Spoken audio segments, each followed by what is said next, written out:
Mothoeso madume tseno ke dikgang tsa loleme la Setswana tseo di tlisediwang ke Keotshepile Mokate mo Platinum Northwest TV tla re lebelele tseo di itlhomileng kwa setlhoeng.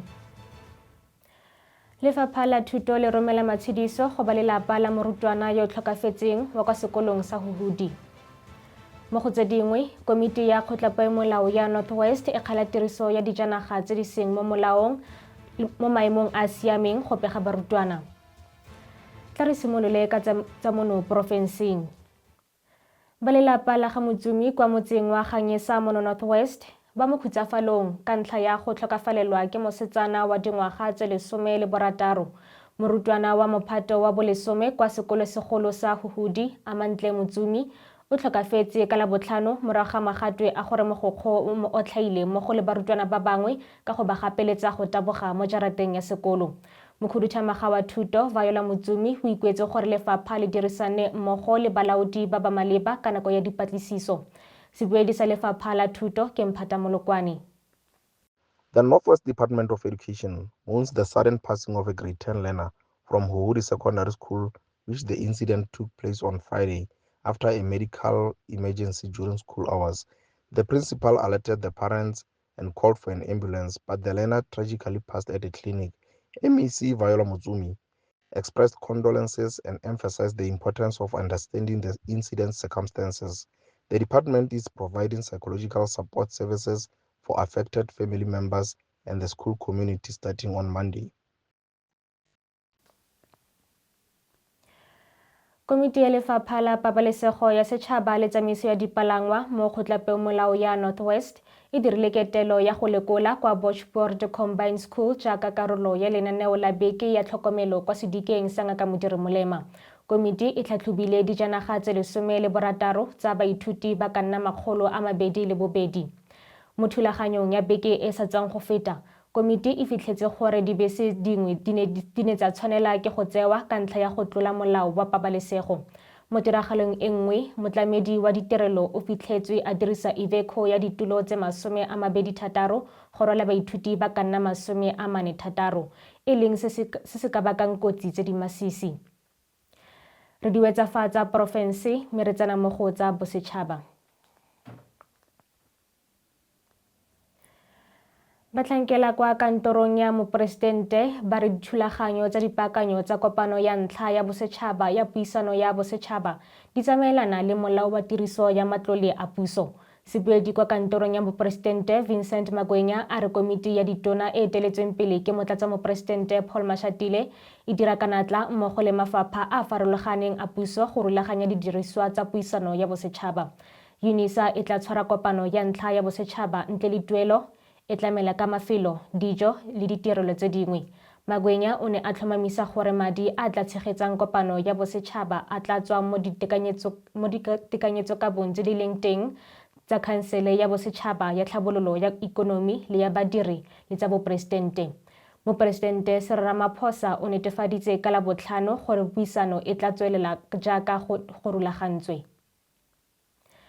Tla re tsene mo go tsa boditšhabatšhaba.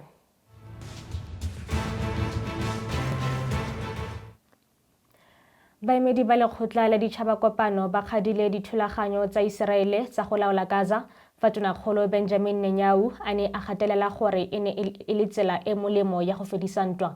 Ka nako ya kopano ya bobegakgang, moeteledipele wa Iseraele o kaile fa tlhaselo e rulagantsweng e tla tsamaya ka bonako mme e tla golola Gaza go Hamas. O kaile gape gore batshwara ba Iseraele ke bone fela ba ba bolawang ka tlala ka maikaelelo. Mo naganetsa gore Iseraele ke yone e bolayang baagi ba Gaza ka tlala. Iseraele e ne ya tshwaiwa diphoso kwa kopanong ya tshoganyetso ya Lekgotla la Tshireletso la Ditšhabakopano jaaka UK, France le tse dingwe di tlhagisa gore leano leno le ka tlola molao wa botho wa boditšhabatšhaba.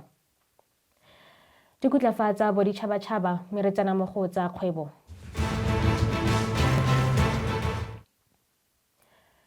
Gauteng Tourism e kwadisitse go feta dibilione tse 40 tsa diranta mo lotsenong lwa bojanala jwa kwa ntle le tse 21 mo lotseneng lwa bojanala jwa selegae. Dipalopalo tseno di senotswe maabane ke mokhuduthamaga wa matlole le tlhabololo ya ikonomi le bogamaile ka nako ya kopano ya bobegakgang. Maile o itsisitse gore Gauteng e simolola maano a mašwa a go godisa bojanala le go godisa dikgwebo tsa selegae. Gauteng has without a doubt reinforced its status as the most visited province in South Africa and the continent's most globally connected tourism gateway. In 2024-2025, Gauteng recorded over 3.8 million international arrivals, a significant increase from the previous year's 2.6 million. As a result of this massive increase in international arrivals into our province, the foreign direct spend or international tourism revenue contribution also rose to a whopping 41 billion rands, smashing our target of 29 billion decisively. This growth was not accidental.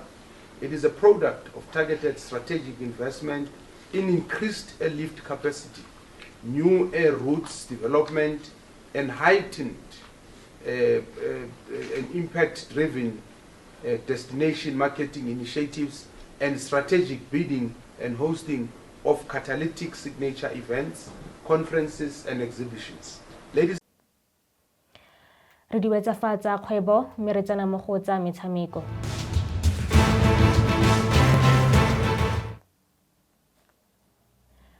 Mokatisi wa Kaizer Chiefs Ben Yusuf o neetse phenyo ya setlhopha ya 2-0 kgatlhanong le Stellenbosch go mokatisi mogolo Nasreddin Nabi yo jaanong a leng kwa Tunisia a tlhokometse mosadi wa gagwe yo gobetseng. Yusuf le mothusi wa gagwe wa bobedi Cedric Kaze ba ne ba okamela phenyo ya ntlha ya setlhopha mo setlheng kwa Athlone Stadium. Dino tsa Kgosinkgiphile Ngcobo le Dlodi Lilepo di tlhomamisitse gore setlhopha se tswelela pele go fenya Stellenbosch.